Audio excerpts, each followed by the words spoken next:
നമസ്കാരം. ഇന്നത്തെ പ്രധാന വാർത്തകളുടെ സമഗ്ര ചിത്രവുമായി ടോപ്പ് 18 സ്വാഗതം. പുലർച്ചെ 4:30 തുടങ്ങിയ അന്വേഷണം ഉച്ച കഴിഞ്ഞിട്ടും ആനയെ കണ്ടെത്താതെ അവസാനിപ്പിക്കേണ്ടി വന്നു. അരിക്കൊമ്പൻ ദൗത്യം നാളെ വീണ്ടും രാവിലെ ആരംഭിക്കും. ഒറ്റ ദിവസം കൊണ്ട് പൂർത്തിയാക്കാൻ കഴിയുന്ന ദൗത്യമല്ലെന്നും വെല്ലുവിളികൾ നേരിടുമെന്നുമാണ് ഡോക്ടർ അരുൺ സക്കറിയയുടെ പ്രതികരണം. ദൗത്യം നാളെ രാവിലെ 8 മണിക്ക് പുനരാരംഭിക്കുമെന്ന് മൂന്നാർ DFO രമേശ് ബിഷ്ണോയ് പറഞ്ഞു. Today we were not able to locate the Arikomban, so we have wind up our operation. So we are telling all the line department to go back, and tomorrow again we are going for the operation. Tomorrow morning, early morning, our team will again start tracking this Arikomban, and if it is there, then by 8 o'clock we will again start the operation. And tomorrow, if weather condition is okay, we will go with the operation. If it is not okay, then Matanal again we will go with the operation. Now again 144 we have requested our sub-collector to show 144. Matana also 144 will be. Is there any hints that Arikomban stands very well? No, we are that is the main issue. Full day we are try to locate that. So we are not able to locate. Tracking continue. Tracking will be good. Today night also. Night like two staff because full day staff is like they want rest also. Yesterday night they have started. So early morning we will start tracking, and if it is there, then we will go with the operation. Same operation. നാളെ mission തുടരും. നാളെ mission is there. അപ്പോൾ ഈ ഉച്ചകഴിഞ്ഞ് ദൗത്യം നിർത്തിയ ശേഷം വനംവകുപ്പിന്റെ തെരച്ചിലുകൾക്കിടെയാണ് അരിക്കൊമ്പനെ കണ്ടെത്തിയത്. ഇടുക്കി ശങ്കരപാണ്ഡ്യമേട്ടിലാണ് സ്പോട്ട് ചെയ്തത്. ദൗത്യം നാളെയും തുടരുമെന്ന് വനമന്ത്രി AK ശശീന്ദ്രനും അറിയിച്ചു. ആനക്കൂട്ടത്തിൻ്റെ ഇടയിൽ ആണ് ഈ അരിക്കൊമ്പൻ ഇപ്പോൾ ഉള്ളതെന്നാണ് അറിയാൻ കഴിഞ്ഞിട്ടുള്ളത്. അപ്പോൾ ആ കൂട്ടത്തിൽ നിന്നും ആനയെ മാറ്റി തനിച്ച് കിട്ടുമ്പോഴാണ് വെടിവെക്കാനാവുക. ഇപ്പോൾ ആ ദൗത്യം അനിശ്ചിതമായി തുടരുകയാണ്. അപ്പോൾ അവരിപ്പോഴും ആ രംഗത്ത് നിന്ന് പിൻവാങ്ങാതെ ആ യുദ്ധ ഭൂമിയിൽ തന്നെയാണുള്ളത്. അരിക്കൊമ്പൻ ദൗത്യത്തിൽ ഇന്ന് സംഭവിച്ചത് എന്ത്? G. ശ്രീജിത്തിന്റെ റിപ്പോർട്ടിലേക്ക്. ഒരു ദിവസം മുഴുവൻ നീണ്ടുനിന്ന ദൗത്യ സംഘത്തിന്റെ പ്രവർത്തനത്തിനൊടുവിലും അരിക്കൊമ്പനെ കാണാൻ കഴിഞ്ഞില്ല. ഏറ്റവും ഒടുവിലാണ് വൈകുന്നേരം 6 മണിയോടെ ശങ്കരപാണ്ഡ്യൻ മേട്ടിൽ വെച്ച് അരിക്കൊമ്പനെ കണ്ടെത്തിയത്. വനംവകുപ്പ് ഉദ്യോഗസ്ഥരുൾപ്പെടെ ഇവിടെ നേരിട്ടെത്തി ഇക്കാര്യം സ്ഥിരീകരിക്കുകയും ചെയ്തിരുന്നു. എന്തായാലും അരിക്കൊമ്പൻ ഈ മേഖലയിൽ ആ സമയത്തുണ്ടെങ്കിൽ പോലും രാത്രി അവിടെ നിന്ന് പോകാനുള്ള സാധ്യതയുണ്ട് എന്ന് തന്നെയാണ് വനംവകുപ്പ് ഉദ്യോഗസ്ഥർ വിലയിരുത്തുന്നത്. അതുകൊണ്ട് തന്നെ നാളെ രാവിലെ ദൗത്യം എവിടെ നിന്നും തുടങ്ങണം എന്നത് രാവിലെ നടത്തുന്ന തെരച്ചിലിന്റെ കൂടി അടിസ്ഥാനത്തിൽ അരിക്കൊമ്പൻ എവിടെയുണ്ട് എന്നത് കൂടി കണ്ടെത്തിക്കൊണ്ടുള്ള തെരച്ചിലായിരിക്കും നടത്തുക. ഏറ്റവും പ്രധാനപ്പെട്ട ഒരു പ്രശ്നമുള്ളത് അരിക്കൊമ്പൻ ഈ ശങ്കരപാണ്ഡ്യൻ മേട്ടിൽ വെച്ച് അരിക്കൊമ്പനെ മേൽ മയക്കുവെടി വെക്കാനാകില്ല. കാരണം അവിടെ അത്രയും ദുഷ്കരമായ സാഹചര്യമാണ് ഉള്ളത്. ഭൂപ്രകൃതി അനുസരിച്ച് അവിടേക്ക് എത്തി വാഹനത്തിൽ അരിക്കൊമ്പനെ കടത്തിക്കൊണ്ട് പോകാൻ കഴിയില്ല എന്നുള്ള പ്രതിസന്ധിയാണ്. സ്വാഭാവികമായും അതുകൊണ്ട് തന്നെ അവിടെ നാളെ രാവിലെയും അവിടെയാണ് തുടരുന്നതെങ്കിൽ അവിടെ നിന്ന് പടക്കം പൊട്ടിച്ചും മറ്റും അവിടെ നിന്ന് അരിക്കൊമ്പനെ നീക്കാനുള്ള ശ്രമമായിരിക്കും ഉണ്ടാകുക. എന്തായാലും സിമന്റ് പാലം മേഖലയിൽ എത്തിക്കാനുള്ള ശ്രമമാണ് പ്രധാനമായും ദൗത്യസംഘത്തിന്റെ ഭാഗത്ത് നിന്ന് ഉള്ളത്. ഏറ്റവും അനുയോജ്യമായ ദൗത്യം നിർവഹിക്കാൻ ഏറ്റവും അനുയോജ്യമായ പ്രദേശം ഇവിടെയാണ് എന്ന് തന്നെയാണ് ഉദ്യോഗസ്ഥർ വിലയിരുത്തുന്നത്. പുലർച്ചെ തന്നെ നാളെ വീണ്ടും തിരച്ചിൽ ആരംഭിക്കും. പുലർച്ചെ തുടങ്ങുന്ന തിരച്ചിലിന് ശേഷം അരിക്കൊമ്പൻ എവിടെയെന്ന് കണ്ടെത്തിയാൽ മറ്റ് ദൗത്യസേനാംഗങ്ങളും ഇതിനായി പുറപ്പെടും. ഡോക്ടർ അരുൺ സക്കറി ഉൾപ്പെടെയുള്ളവർ 8 മണിയോടുകൂടി പുറപ്പെടുമെന്നാണ് അറിയിച്ചിരിക്കുന്നത്. എന്തായാലും ഇക്കാര്യങ്ങളിലെല്ലാം അന്തിമമായ തീരുമാനം രാവിലെ ഉണ്ടാകുന്ന കാര്യങ്ങൾ കൂടി പരിഗണിച്ചുകൊണ്ടായിരിക്കും.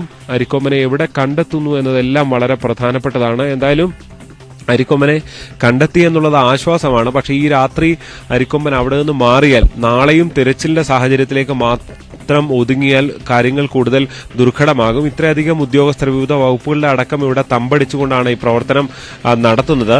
നാളെ ദൗത്യം പൂർത്തിയാക്കാൻ കഴിഞ്ഞില്ലെങ്കിൽ മറ്റന്നാൾ ദൗത്യം തുടരുമെന്നാണ് മൂന്നാർ DFO വ്യക്തമാക്കുകയും ചെയ്തിട്ടുള്ളത്. എന്തായാലും ദൗത്യം പുലർച്ചെ വീണ്ടും ശക്തമായി തുടരാനുള്ള ഒരു തീരുമാനത്തിലാണ് വനം വകുപ്പുള്ളത്. ഏറ്റവും പുതിയൊരു വാർത്തയിലേക്ക്. സുഡാനിൽ നിന്നെത്തിയ മലയാളികൾ ബംഗളൂരുവിൽ കുടുങ്ങിക്കിടക്കുന്നു. യെല്ലോ ഫീവർ കാർഡ് ഇല്ലാത്തതിനാലാണ് ഇവരെ തടഞ്ഞുവച്ചിരിക്കുന്നത്. ബംഗളൂരുവിലെ എയർപോർട്ടിൽ കുടുങ്ങിക്കിടക്കുകയാണ് ജിദ്ദ വഴി വന്ന സംഘം.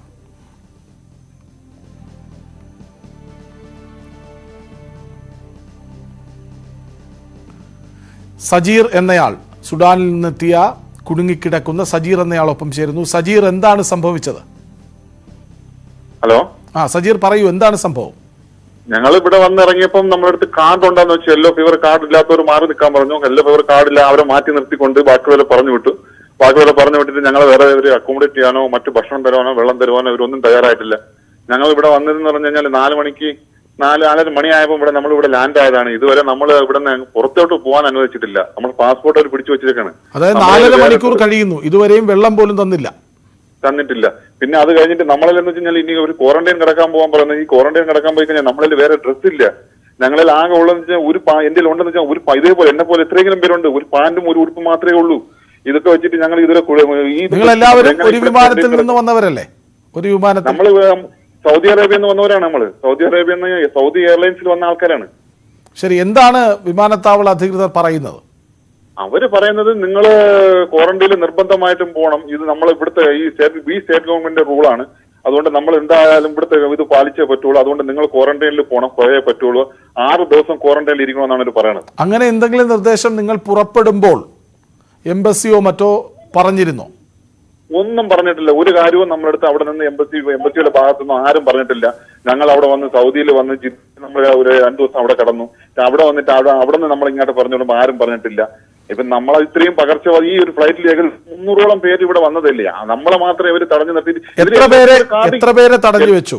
നിങ്ങൾ എത്ര പേര്? ഏകദേശം ഒരു 10-30 പേരോളം ഉണ്ട് ഇവിടെ. അതായത് വേറൊരു കാര്യം എന്ന് പറഞ്ഞു കഴിഞ്ഞാൽ ഒരു കാര്യം പറഞ്ഞോട്ടെ, ഈ യെല്ലോ ഫീവർ കാർഡ് ഉള്ളവരുണ്ട്. ഈ ഉള്ളവർ കാർഡ് എന്ന് വെച്ച് കഴിഞ്ഞാൽ അവിടെ വെച്ച് നഷ്ടപ്പെട്ടു പോയവരാണ്.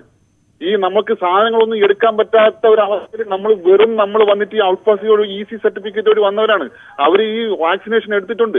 അതിന്റെ സർട്ടിഫിക്കറ്റ് ഇവരുടെ കൈവശമില്ല. പോരാഞ്ഞിട്ടെന്ന് പറഞ്ഞു കഴിഞ്ഞാൽ ഈ പാലുകൂടി മാറാത്ത കുട്ടിയൊക്കെ വരെ ഈ വാക്സിൻ യെല്ലോ കാർഡ് എടുക്കാത്ത ആ അമ്മയെയും കുഞ്ഞിനെയും വരെ തടഞ്ഞിട്ടുണ്ട് ഇവിടെ. അത്ര ഒരു എന്താ പറയുക, മനുഷ്യത്വരഹിതമായ ഒരു കാര്യമാണ് ഇവരിവിടെ ചെയ്തുകൊണ്ടിരിക്കുന്നത്. അതായത് നിങ്ങൾ വന്നത് വലിയൊരു സംഘർഷബാധിത പ്രദേശത്ത് നിന്ന് രക്ഷപ്പെട്ട് ആശ്വാസം തേടി വന്നവരാണ്. ആ നിങ്ങളെ മറ്റൊരർത്ഥത്തിൽ കുടുക്കിയിടുന്നു. അതെ, നമുക്ക് നമ്മൾ അല്ലാതെ ബന്ധപ്പെടുന്ന കുഴപ്പമില്ല. നമുക്ക് മറ്റു ഡ്രസ്സുകളില്ല, കയ്യിൽ 1 രൂപ എടുക്കാനില്ല. നമ്മൾ എന്ത് ബുദ്ധിമുട്ടിയാണ് നമ്മളിവിടെ വന്നതെന്നറിയോ? നമ്മളൊരു യുദ്ധഭൂമിയിൽ നിന്ന് വന്ന ആൾക്കാരാണ്. യഥാർത്ഥത്തിൽ യുദ്ധം എന്തെന്ന് അറിഞ്ഞിട്ട് സിവിലിയന്മാരിൽ പെടുന്ന ആൾക്കാരാണ് ഞങ്ങൾ.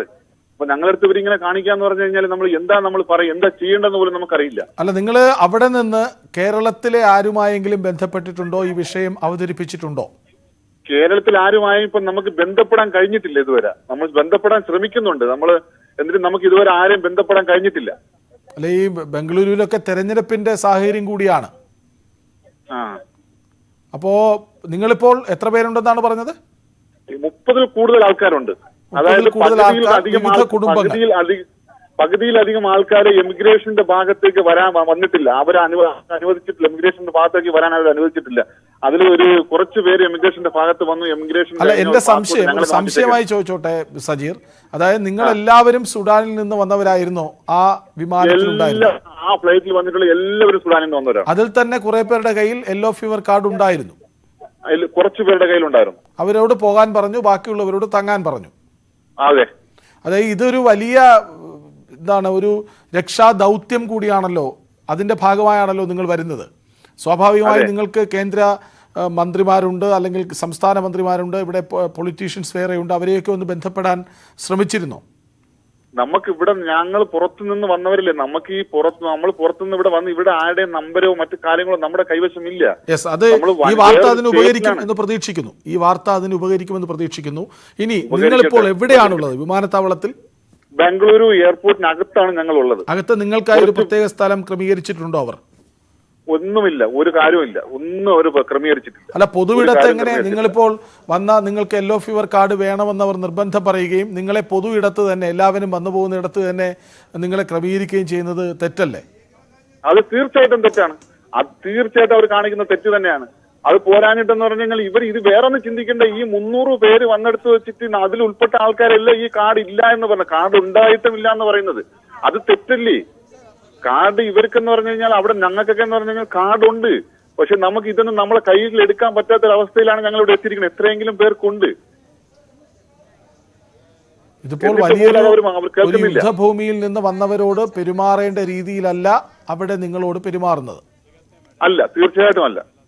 നിങ്ങളുടെ കൈവശം ഭക്ഷണമോ മറ്റെന്തെങ്കിലുമോ കരുതിയിരുന്നോ? ഒന്നുമില്ല.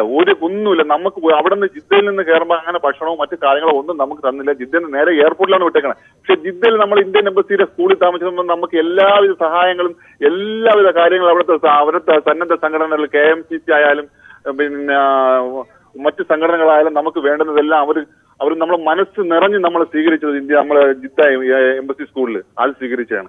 അവിടെ അത് കഴിഞ്ഞ് സൗദി എയർപോർട്ടിൽ പോലും നമുക്കൊരു വിഷയം അവിടെ ഉണ്ടായില്ല.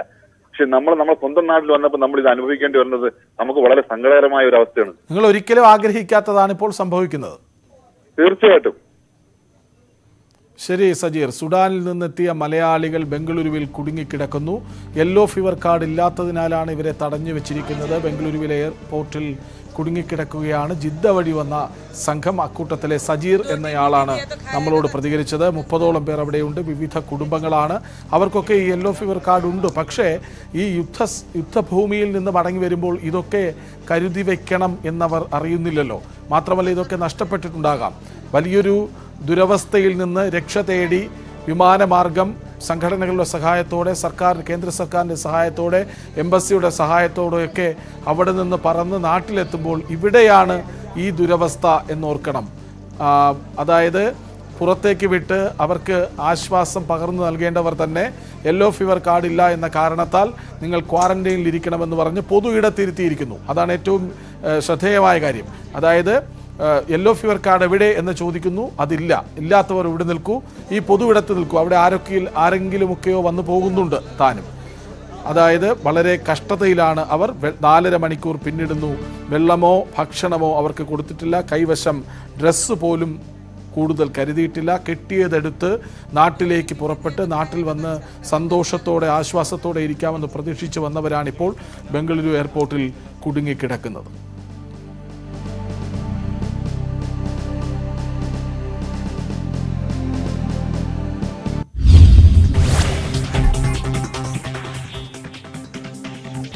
സുഡാനിലെ ആഭ്യന്തര കലാപത്തിന്റെ ഭയപ്പെടുത്തുന്ന ഓർമ്മകളുമായി കൊല്ലപ്പെട്ട ആൽബർട്ട് അഗസ്റ്റിന്റെ ഭാര്യയും മകളും കണ്ണൂർ ആലക്കോട്ടെ വീട്ടിലെത്തി.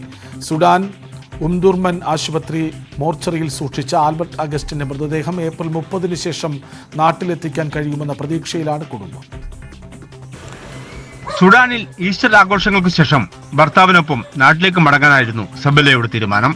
പക്ഷേ ആൽബർട്ടിന്റെ ചേതനറ്റ ശരീരം സുഡാനിലെ ആശുപത്രി മോർച്ചറിയുടെ തണുപ്പിൽ സൂക്ഷിച്ച് മകളുടെ കൈപിടിച്ച് സബല്ല നാട്ടിലേക്ക് മടങ്ങി. ഏക മകന്റെ മടങ്ങിവരവും കാത്തിരുന്ന പിതാവ് അഗസ്റ്റിൻ വിതുമ്പലടക്കി അവരെ സ്വീകരിച്ചു. 10 ദിവസം വെടിവെച്ചകൾക്കും ആശങ്കകൾക്കും നടുവിൽ ഖാർത്തൂമിലെ ഫ്ളാറ്റിലെ അടിത്തട്ടിൽ മകളെ ചേർത്ത് പിടിച്ചിരിക്കുകയായിരുന്നു സബല്ല. ആൽബർട്ടിന്റെ മൃതദേഹം പോലും വെടിയേറ്റ് മരിച്ച സ്ഥലത്തു നിന്നും നീക്കാനായത് 2 ദിവസം കഴിഞ്ഞാണ്. പിന്നീട് വെള്ളവും ഭക്ഷണവും പോലുമില്ലാതെ ദിവസങ്ങൾ. ഒടുവിൽ ഓപ്പറേഷൻ കാവേരിയിലൂടെ നടത്തിയതിന്റെ ആശ്വാസം. അപ്പോഴും ആൽബർട്ട് അഗസ്റ്റിന്റെ മൃതദേഹം എന്ന് നാട്ടിലെത്തിക്കാൻ കഴിയുമെന്ന ആശങ്കയിലാണ് ഉറ്റവർ. മിനിസ്റ്ററുമായിട്ട് ആ കാര്യം കൂടെ ഡിസ്കസ് ചെയ്തു. അപ്പോൾ ബോഡി ഇങ്ങോട്ട് എത്തിക്കാനുള്ള എല്ലാ കാര്യങ്ങളും എംബസി ആയിട്ട് കോർഡിനേറ്റ് ചെയ്തിട്ട് മിനിസ്റ്റർ പ്രോമിസ് ചെയ്തിട്ടുണ്ട്. അപ്പോൾ അത് 30-ാം തീയതി വരെ എയർപോർട്ടുകളൊന്നും ഓപ്പൺ ആവില്ല എന്ന് ഏവിയേഷൻ്റെ കൺഫർമേഷൻ ചെയ്തിരുന്നു. അപ്പോൾ അതിന് ശേഷം ഇനി എന്താണെന്നുള്ളത് 30-ാം തീയതിക്ക് ശേഷം അറിയാൻ പറ്റുള്ളൂ. സുഡാനിലെ ഉംദുർമൻ ആശുപത്രി മോർച്ചറിയിലാണ് ആൽബർട്ടിന്റെ മൃതദേഹം സൂക്ഷിച്ചിട്ടുള്ളത്. മൃതദേഹം നാട്ടിലെത്തിക്കാൻ കേന്ദ്ര സർക്കാരിന്റെ അടിയന്തര ഇടപെടൽ ഉണ്ടാകണമെന്നാണ് ഇവരുടെ ആവശ്യം. ശ്രീനി ആലക്കോട്ട്, ന്യൂസ് 18 കണ്ണൂർ. തൃശൂർ പൂരം നാളെ കഴിഞ്ഞു മറ്റന്നാളാണ്. ആകാശത്ത് വർണ്ണമഴ പെയ്യിച്ച് സാമ്പിൾ വെടിക്കെട്ടിനാണ്. ആദ്യം തിരുവമ്പാടി വിഭാഗമാണ് കമ്പക്കെട്ടിന് തിരികൊളുത്തിയത്. 20 മിനിറ്റുകൾക്ക് ശേഷം പാറമേക്കാവിന്റെ വെടിക്കെട്ടും നടന്നു.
തിരുവനന്തപുരത്ത് 14 വയസ്സുകാരി ലഹരി ഉപയോഗിച്ച് മരിച്ച സംഭവത്തിൽ ദുരൂഹതയേറുന്നു.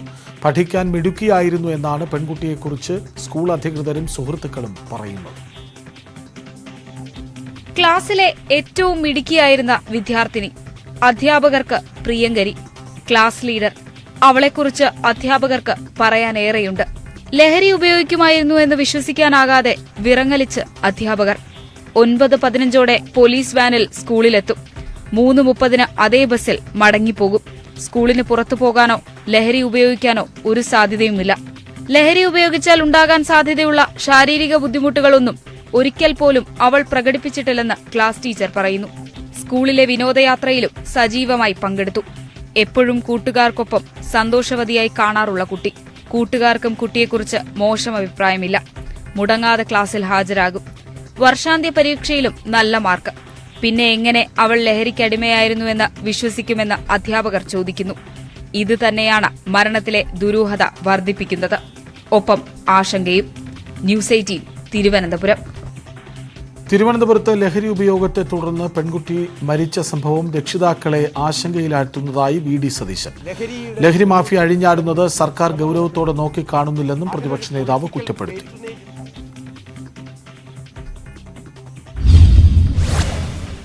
കൊട്ടാരക്കര പോലീസ് കസ്റ്റഡിയിലെടുത്ത് ജാമ്യത്തിൽ വിട്ടയച്ച പ്രതിയെ തൂങ്ങി മരിച്ച നിലയിൽ കണ്ടെത്തി.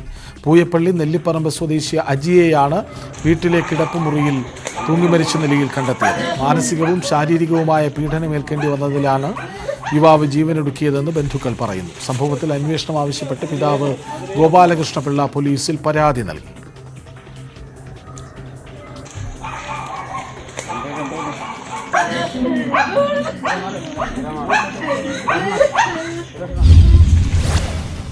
വിവാദമാവുകയാണ് ദ കേരള സ്റ്റോറി എന്ന ചിത്രത്തിന്റെ ട്രെയിലർ. സിനിമ ബഹിഷ്കരിക്കാൻ ആഹ്വാനം ചെയ്ത് സാംസ്കാരിക മന്ത്രി സജി ചെറിയാൻ രംഗത്തെത്തി. കേരളത്തിൽ ഇന്നുള്ള സൗഹാർദ്ദപരമായ അന്തരീക്ഷത്തെ തകർക്കുകയെന്ന ലക്ഷ്യത്തോടെ സംഘപരിവാറിന് വേണ്ടി തയ്യാറാക്കിയ സിനിമയാണിത്.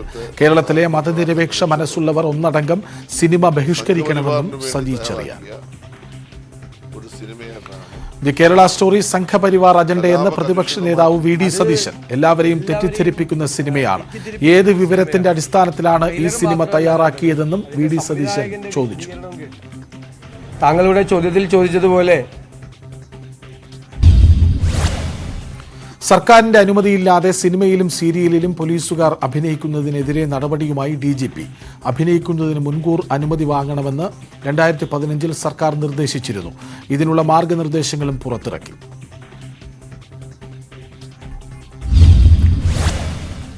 സംസ്ഥാനത്ത് വൈദ്യുതി യൂണിറ്റിന് മാസം തോറും 20 പൈസ വരെ കൂടും. ഇതിനായി കേന്ദ്ര നിർദ്ദേശത്തിൽ ചെറിയ മാറ്റങ്ങൾ വരുത്തി കരടു ചട്ടം തയ്യാറാക്കി. സംസ്ഥാന വൈദ്യുതി റെഗുലേറ്ററി കമ്മീഷനാണ് താരിഫ് നിർണയ ചട്ടങ്ങളിൽ ഭേദഗതി വരുത്തിയത്. വൈദ്യുതി വാങ്ങുന്നതിന് അധിക ചെലവുണ്ടാകുമ്പോഴാണ് ബോർഡ് ഇന്ധന സർചാർജ് ഇനത്തിൽ തുക പിരിച്ചെടുക്കുന്നത്. എന്നാൽ ഇനി മുതൽ റെഗുലേറ്ററി കമ്മീഷന്റെ അനുമതി ഇല്ലാതെ തന്നെ KSEBക്ക് ഓരോ മാസവും ഉപയോക്താക്കളിൽ നിന്ന് സർചാർജ് പിരിക്കാം. യൂണിറ്റിന് പരമാവധി 20 പൈസയാണ് പിരിക്കുന്നത്. 6 മാസം കൊണ്ട് സർചാർജ് തുക പൂർണ്ണമായും പിരിച്ചെടുക്കാൻ സാധിക്കുന്നില്ലെങ്കിൽ റെഗുലേറ്ററി കമ്മീഷനെ സമീപിക്കണം. തുടർന്ന് എന്തു വേണമെന്ന് കമ്മീഷൻ തീരുമാനിക്കും. ഇതിന് നിയമസാധുത നൽകുന്ന കരട് ചട്ടങ്ങൾ റെഗുലേറ്ററി കമ്മീഷൻ പ്രസിദ്ധീകരിച്ചു. പുതിയ പരിഷ്കാരം ജൂണിൽ നിലവിൽ വരും. ഇതോടൊപ്പം പ്രസരണ ലൈനുകളും സബ്സ്റ്റേഷനുകളും സ്ഥാപിക്കാൻ സ്വകാര്യ കമ്പനികൾക്ക് അനുമതി നൽകാനുള്ള വ്യവസ്ഥയും കരട് ചട്ടങ്ങളിലുണ്ട്. സർക്കാർ നിശ്ചയിക്കുന്ന പദ്ധതി ചെലവിനേക്കാൾ കൂടുകയാണെങ്കിൽ സ്വകാര്യ പങ്കാളിത്തത്തോടെ പദ്ധതി നടപ്പാക്കാം. ലാഭകരമായ പദ്ധതി നടപ്പാക്കുന്നവർക്ക് ടെൻഡർ വിളിച്ചു നൽകും. കരട് ചട്ടങ്ങൾ സംബന്ധിച്ച് ഉപയോക്താക്കൾക്ക് റെഗുലേറ്ററി കമ്മീഷനെ അഭിപ്രായം അറിയിക്കാം. ഇതിന്റെ അടിസ്ഥാനത്തിൽ കമ്മീഷൻ തെളിവെടുപ്പ് നടത്തും. തുടർന്ന് ജൂൺ 1 മുമ്പ് അന്തിമ ചട്ടം വിജ്ഞാപനം പുറത്തിറക്കും. ന്യൂസ് 18 തിരുവനന്തപുരം. PFI ഹർത്താലിലുണ്ടായ നാശനഷ്ടങ്ങളിൽ നഷ്ടപരിഹാരം ആവശ്യപ്പെട്ട് KSRTC ക്ലെയിംസ് കമ്മീഷണറെ സമീപിച്ചു. 5 കോടിയോളം നഷ്ടപരിഹാരം നൽകണമെന്നാവശ്യപ്പെട്ടാണ് KSRTCയുടെ പ്രത്യേക അപേക്ഷ. 53 ബസ്സുകൾക്ക് നാശനഷ്ടമുണ്ടായെന്നാണ് KSRTC അറിയിച്ചത്. പെരുമ്പാവൂരിൽ തീച്ചൂളയിൽ വീണ അതിഥി തൊഴിലാളിയുടെ മൃതശരീരം കണ്ടെത്തി. ഇന്ന് രാവിലെ തുടങ്ങിയ തെരച്ചിലിലാണ് മൃതദേഹം കണ്ടെത്തിയത്. 7 വിദ്യാർത്ഥികൾക്ക് നേരെ ലൈംഗികാതിക്രമം നടത്തിയ അധ്യാപകന് 29 വർഷം കഠിന തടവും 2.5 ലക്ഷം രൂപ പിഴയും. എറണാകുളം നടമുറി മഞ്ഞപ്രയിലെ പലട്ടി ബെന്നി പോളിനെയാണ് പെരിന്തൽമണ്ണ അതിവേഗ പ്രത്യേക കോടതി 2 കേസുകളിലായി ശിക്ഷിച്ചത്. ഇറാനിയൻ നേവി പിടിച്ചെടുത്ത എണ്ണക്കപ്പലിൽ മലയാളിയും. എറണാകുളം കൂനമ്മാവ് സ്വദേശിയാണ് കപ്പലിലുള്ളത്. കപ്പലിലെ 24 ജീവനക്കാരിൽ 23 പേരും ഇന്ത്യക്കാരാണ്.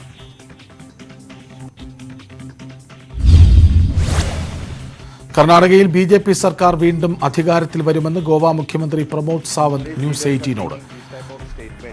തോൽവി ഉറപ്പിച്ചതുകൊണ്ടാണ് കോൺഗ്രസ് പ്രധാനമന്ത്രിയെ ആക്ഷേപിക്കുന്നത്. ഗോവയിലും നോർത്ത് ഈസ്റ്റിലും ന്യൂനപക്ഷങ്ങളുടെ പിന്തുണയോടെയാണ് BJP സർക്കാർ രൂപീകരിച്ചത്. കേരളത്തിലും ഭാവിയിൽ സർക്കാർ രൂപീകരിക്കുമെന്നും അദ്ദേഹം പറഞ്ഞു. തീവ്രവാദത്തിനെതിരെ ഒന്നിച്ച് പോരാടുമെന്ന് ഷാങ്ഹായ് സഹകരണ കൂട്ടായ്മയിലെ യോഗത്തിൽ പ്രതിരോധ മന്ത്രി രാജ്നാഥ് സിംഗ്. സഹകരണ കൂട്ടായ്മയിലെ പ്രതിരോധ മന്ത്രിമാരുടെ യോഗത്തിൽ ഡൽഹിയിൽ സംസാരിക്കുകയായിരുന്നു അദ്ദേഹം. പാക് പ്രതിരോധ മന്ത്രി ഓൺലൈനായി യോഗത്തിൽ പങ്കെടുത്തു. ഗുസ്തി താരങ്ങളുടെ പീഡന പരാതിയിൽ ഗുസ്തി ഫെഡറേഷൻ അധ്യക്ഷൻ ബ്രിജ് ഭൂഷണെതിരെ കേസെടുക്കാമെന്ന് ഡൽഹി പോലീസ് സുപ്രീം കോടതിയെ അറിയിച്ചു. പ്രായപൂർത്തിയാകാത്ത താരത്തിന് സുരക്ഷ നൽകണമെന്ന് സുപ്രീം കോടതി നിർദ്ദേശം നൽകി. ഗുസ്തി താരങ്ങളുടെ പ്രതിഷേധ രീതിയെ വിമർശിച്ച ഒളിമ്പിക് അസോസിയേഷൻ അധ്യക്ഷ PT ഉഷയുടെ പ്രസ്താവന വിവാദത്തിൽ.